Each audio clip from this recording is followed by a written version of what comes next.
तीर्थों का सब स्नान कीन उसने, भू सर्वदी दान में। देवों को सब ज्ञान चक्षु करके, पूजे वही ध्यान में। पुरखों की गति विश्व के वह करे, त्रैलोक्य पूजे वही। किंचित काल सुब्रह्म भाव जिसके, बैठे न जावे कहीं।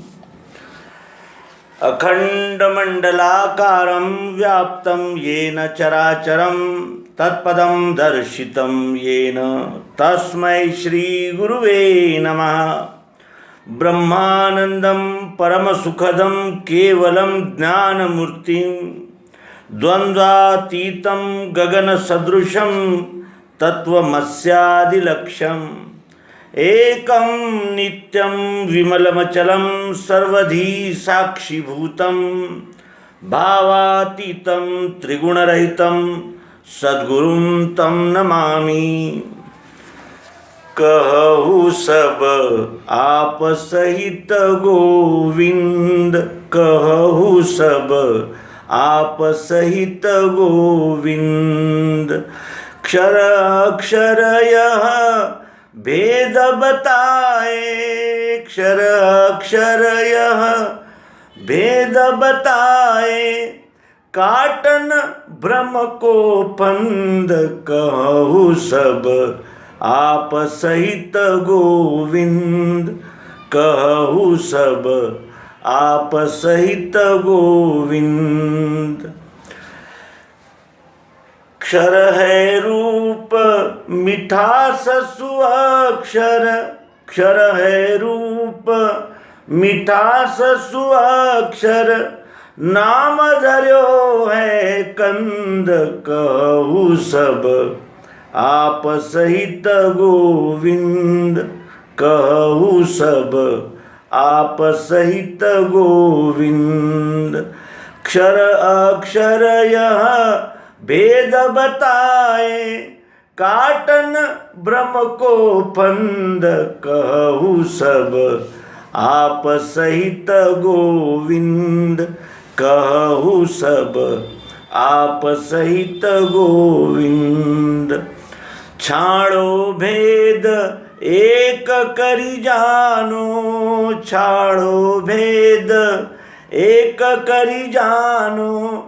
देखो निज आनंद, कहु सब आप सहित गोविंद, कहु सब आप सहित गोविंद। श्रुति स्मृति संत कहे सत मानो, श्रुति स्मृति संत कहे सत मानो। बोधई मायानंद, कहु सब आप सहित गोविंद, कहु सब आप सहित गोविंद। क्षर अक्षर यह भेद बताए, काटन भ्रम को फंद। कहु सब आप सहित गोविंद, कहु सब आप सहित गोविंद। हे श्रोताजन, अर्जुन को जिस समय मोह प्राप्त हुआ, उस समय अनार्यों के निजधन स्वरूप ब्रह्म ने उसे आवृत्त कर लिया। अतः उसे अपने सत्य स्वरूप अर्थात विश्व रूप का बोध कराने के हेतु संतों के हृदय रूप भगवान श्री कृष्ण जी ने गीता के 9 अध्याय कहकर कर्म स्वरूप का वर्णन किया और उसके द्वारा चित्त शुद्धि करा के अर्जुन को परोक्ष ज्ञान तक पहुंचा दिया। अब रहा अपरोक्ष ज्ञान। उसको 10वें अध्याय से प्रारंभ करके श्री कृष्ण जी ने उसे कहा, क्या न मे विदुः सुरगणः प्रभवं न महर्षयः, अहमादिर्हि देवानां महिर्षिणां च सर्वशः। यो मामजमनादि च वेत्ति लोकमहेश्वरम् असम्बूढ़ः समर्तेषु सर्व पापे प्रमुच्यते। गीता के 10वें अध्याय के 2 और 3 क्रमांक के ये श्लोक है। इसका अर्थ है, मेरी उत्पत्ति देवगणों को ज्ञात नहीं है और महर्षि जन भी नहीं जानते। कारण यह है कि देवों का और महर्षियों का आदि कारण मैं ही हूँ। हे अर्जुन, मैं जन्म रहित और अनादि हूँ और मैं ही सबों का परमेश्वर हूँ। यह भेद जिसे ज्ञात है वह मोह से रहित होकर सब मनुष्यों में निवास करता हुआ भी इस प्रकार के पातकों से मुक्ति पाता है। यह ध्यान में रखना। श्री कृष्ण भगवान के ये वाक्य सुनकर अर्जुन ने कहा कि हे प्रभु, इस समय तक आपने जो कहा वह सब मेरी समझ में आया है, परंतु सदैव चिंतन करने योग्य स्वरूप कौन सा है, यह निश्चय होने के लिए आप अपनी विभूति फिर विस्तार सहित वर्णन कीजिए। इस प्रकार अर्जुन का भाषण सुनकर भगवान कहने लगे कि मेरे स्वरूप का विस्तार कितना बड़ा है, इसका पूर्णतया वर्णन करना अशक्य है। तथापि मेरे मूल स्वरूप का अर्थात विश्वरूप का स्थूल बोध होने के लिए कुछ विशेष विभूतियों का वर्णन करता हूँ। एकाग्र चित्त से श्रवण करना। और भगवान श्री कृष्ण जी कहने लगे, अहम आत्मा गुणाकेश सर्वभूताशय स्थितः अहमादिश्च मध्यम च भूतानामंत एव च। गीता के 10वें अध्याय का 20वां श्लोक। हे गुणाकेश, मैं आत्मा अर्थात अक्षर सर्वभूत मात्र में परिपूर्णता से व्याप्त हूँ और सर्वभूत मात्र का आदि मध्य और अंत भी मैं ही हूँ। यह ध्यान में रखकर श्रवण करना। हे अर्जुन, विश्व स्थित सर्व तेजस्वी पदार्थों का विचार मेरे स्वरूप में करना। इन सब तेजस्वी पदार्थों में अंशुमान रवि मेरी विशेष विभूति है। 12 आदित्य मेरे ही स्वरूप में है, परंतु उनमें विष्णु यह मेरी विभूति है। यह संपूर्ण तारकागण देखना, ये सब मेरे ही स्वरूप में हैं, परंतु उनमें चंद्रमा मेरी विभूति है। चारों वेद मेरे स्वरूप में हैं, परंतु सामवेद यह मेरी विशेष विभूति है। इसी प्रकार सब देव समुदाय मेरे ही स्वरूप में हैं, परंतु इंद्र यह मेरी विभूति है। इंद्रिय गणों में मन मेरी विभूति है। संपूर्ण प्राणी मात्र मेरे ही स्वरूप में है, परंतु उनमें निवास करने वाली चैतन्य शक्ति यही मेरी विशेष विभूति जानना। एक छोटे से छोटे ढेले से लेकर बड़े बड़े पर्वतों तक सब मेरे ही स्वरूप में हैं। उनमें से हिमालय पर्वत यह मेरी विभूति है। अखिल ब्रह्मांड के छोटे बड़े सब जलाशय मेरे स्वरूप में हैं, परंतु उनमें महासागर मेरी विशेष विभूति है। मुख में से निकलने वाले सब तरह के शब्द मेरे ही में हैं, परंतु ओम अर्थात ओंकार स्वरूप एकाक्षर को ही मेरी विशेष विभूति समझना। तृण से लगकर छोटे बड़े सब वृक्ष मेरे ही स्वरूप में हैं, परंतु अश्वत्थ वृक्ष यह मेरी विभूति है। कुत्ते बिल्ली व्याघ्र आदि सर्व पशु मेरे ही स्वरूप में हैं, परंतु सिंह मेरी विभूति है। मशक से लगाकर गरुड़ तक सब पक्षी मेरे ही स्वरूप में हैं, तथापि उड़ने वालों में गरुड़ मेरी विशेष विभूति है। शस्त्र धारण करने वाले सब पुरुष मेरे ही स्वरूप में हैं, परंतु शस्त्रधारियों में राम मेरी विशेष विभूति है। संपूर्ण जलचर मेरे ही में है, परंतु मगर मेरी विभूति है। छोटे से छोटे नाले से लगाकर सब बड़े बड़े जल प्रवाह मेरे ही में हैं, परंतु भागीरथी मेरी विशेष विभूति है। ऐसा निश्चय करके जानना। संपूर्ण विद्या मेरे ही स्वरूप में है, परंतु उनमें अध्यात्म विद्या अर्थात दिव्य दृष्टि मेरी विशेष विभूति है। सर्व अक्षर मेरे ही में है, परंतु उनमें का अकार मेरी विभूति है। सर्वहर मृत्यु मैं ही हूँ। सब स्त्रीवर्ग मेरे ही स्वरूप में हैं, परंतु उनमें कीर्ति, लक्ष्मी, वाणी, स्मृति, बुद्धि, धृति व शांति ये मेरी विशेष विभूतियाँ हैं। सर्व छंद मेरे ही स्वरूप में हैं, परंतु गायत्री छंद मेरी विभूति है। 12 मास व 6 ऋतु मेरे ही स्वरूप में हैं, परंतु उनमें अनुक्रम से मार्गशीर्ष महीना और वसंत ऋतु ये मेरी विभूतियाँ हैं। छल करने वाली सर्व क्रियाएं मुझ ही में हैं, और उनमें द्यूत अर्थात जुगार मेरी विभूति है, गैम्बलिंग।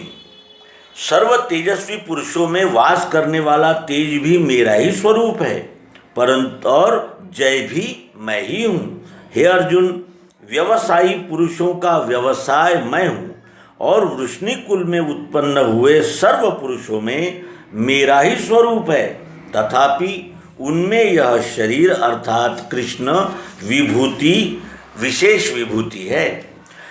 उसी प्रकार सब पांडवों में भी मैं ही हूँ, तथापि उनमें तुम अर्थात अर्जुन तुम मेरी विशेष विभूति हो। सर्व मुनीश्वर व कवीश्वर मेरे ही स्वरूप में हैं, परंतु उनमें अनुक्रम से व्यास महामुनि और उष्ण कवि अर्थात शुक्राचार्य ये मेरी विशेष विभूतियाँ हैं, यह जानना। ज्ञानी पुरुषों में वास करने वाला ज्ञान भी मैं ही हूँ। गीता के 10वें अध्याय के 21 से 39 श्लोक तक अनुवाद इस प्रकार था। इस प्रकार संपूर्ण जगत में का अपना विभूति विस्तार वर्णन करते हुए भगवान ने अंत में यह सिद्धांत कथन किया कि नान्योस्ति मम दिव्यानां विभूतीनां परन्तप एष तदुच्यतः प्रोक्तो विभूतिर्विस्तरो मया यद्विद्धि भूतिमत्सत्वं श्रीमदुर्जितमेव वा तत्तदेवावगच्छ त्वं मम तेजोश संभवम् अथवा बहुनेतेन किं ज्ञातेन तवार्जुन विष्टभ्याहमिदं कृष्णम् एकांशेन स्थितो जगत्। गीता के 10वें अध्याय के 40 से 42वें श्लोक। इसका अर्थ, हे परंतप, मेरे दिव्य विभूतियों का अंत नहीं है। मैंने यह जो वर्णन किया वह विराट स्वरूप स्थित विभूतियों की केवल दिशा ध्यान में आने के उद्देश्य से किया है। वास्तव में जो वस्तु ऐश्वर्य युक्त, शोभायुक्त अथवा किसी भी प्रकार के प्रभाव से युक्त हो वह मेरे तेज के अंश से ही निर्माण हुई है। अथवा हे अर्जुन, अधिक झगड़े में पड़ने से क्या प्रयोजन। तुम इतना ही निश्चय करो कि यह संपूर्ण जगत मैंने एक अंश से धारण किया है। यहाँ एक अंश से इन शब्दों का स्पष्ट अर्थ निम्न उदाहरणों से ध्यान में आवेगा। यदि विश्व शक्कर रूप है यह मान लिया जाए तो संपूर्ण शक्कर में एक कण की मिठास का स्वरूप और सब शक्कर की मिठास का स्वरूप जिस तरह एक ही है, उसी तरह एक अंश का अर्थ सर्व विश्व मात्र अर्थात दृश्य मात्र का आत्मा और एक व्यक्ति का आत्मा, इनका स्वरूप एक ही है। अर्थात सर्व विश्व में परमात्मा एकत्व से स्थित है, यह एकांश का अर्थ होता है। इतना स्पष्ट करके कहने पर भी अर्जुन को श्री कृष्ण जी के भाषण का बोध नहीं हुआ, इसलिए वह कहने लगे कि मदनुग्रहाय परमं गुह्यमध्यात्म संगीतम यत्वयोक्तं वचस्तेन मोहोऽहं विगतो मम भव्यप्ययो हि भूतानां श्रुतो विस्तरशो मया त्वत्तः कमलपत्राक्ष महात्म्यमपि चाव्ययम् एवमेतत् यथार्थत्वमात्मानं परमेश्वर द्रष्टुमिच्छामि ते रूपमैश्वरं पुरुषोत्तम मन्यसे यदि तच्छक्यं मया द्रष्टुमिति प्रभो योगेश्वर ततो मे त्वं दर्शयात्मानमव्ययम्। गीता के 11वें अध्याय के 1 से 4 तक श्लोक ये है। इसका अर्थ है, हे भगवान, मुझ पर अनुग्रह करने के हेतु आपने जो परम गुह्य ज्ञान का उपदेश किया है उसके श्रवण से पहले मुझे जो मोह उत्पन्न हुआ था वह नष्ट हो गया है। हे कमल पत्राक्ष, चराचर की उत्पत्ति और विनाश दोनों आप ही से होते हैं। यह मैंने विस्तार सहित आपके मुख से श्रवण किया। आपके वैभव का पार नहीं, आप अविकारी है। आपका अव्यय महात्म्य भी मैंने श्रवण किया है। हे परमेश्वर, हे पुरुषोत्तम, आपने यह जो अपना रूप वर्णन किया उस प्रकार का आपका ऐश्वर्य युक्त स्वरूप इन नेत्रों से देखूं, ऐसी मुझे इच्छा उत्पन्न हुई है। हे योगेश्वर प्रभो, आपका उस प्रकार का रूप मैं देख सकता हूँ। इस तरह यदि आपको मालूम होता हो तो आप मुझे उस अव्यय ईश्वरी रूप एवं अक्षर ब्रह्म का दर्शन करावें।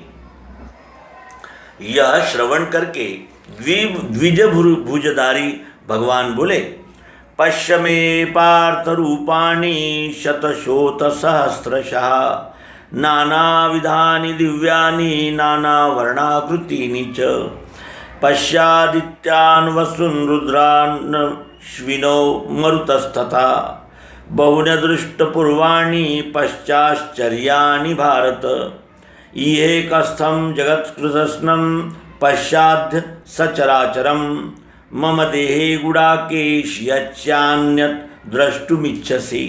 गीता के 11वें अध्याय के 5 से 7 श्लोक। इसका अर्थ भी देखें। यह पार्थ, हे पार्थ, मेरे सैकड़ों और हजारों रूप तू देख।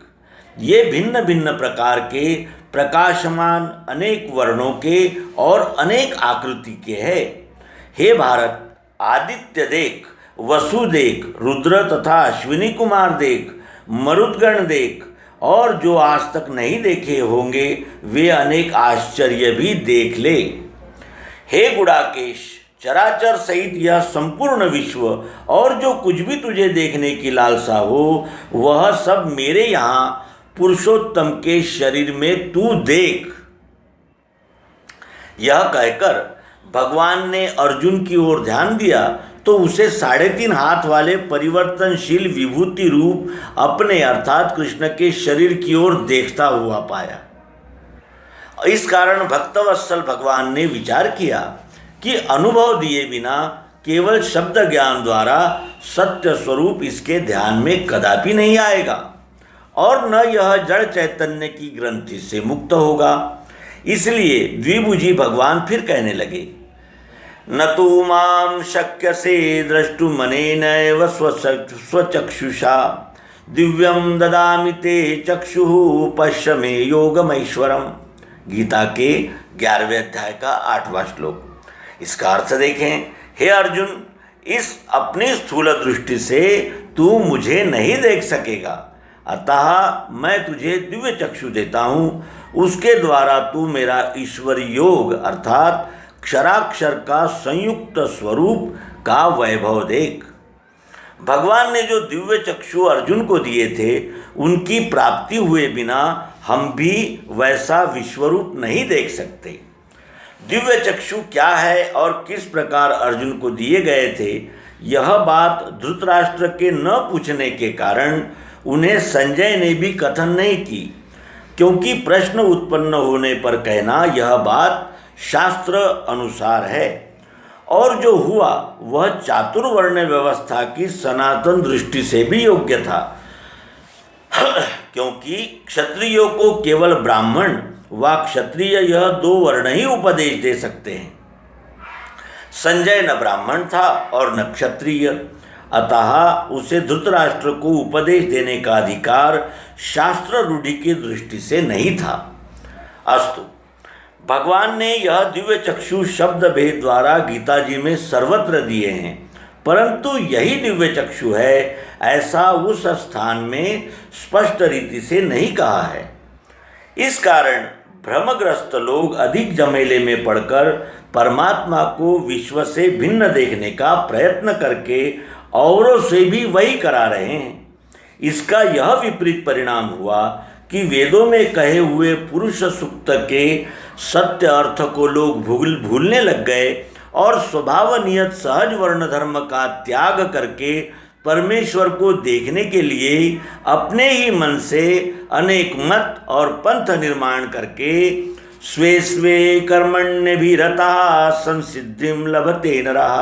यह गीता के 18वें अध्याय का 45वां श्लोक। यह परम वाक्य भूल गए, जिससे आत्मघात के अधिकारी बन गए और जैसा रूप अर्जुन ने देखा वैसे ही रूप का दर्शन होकर अनन्य भक्त होने के लिए दिव्य दृष्टि यही एकमात्र साधन है। पातंजल योग वेदांत ग्रंथाध्ययन इत्यादि साधन नहीं।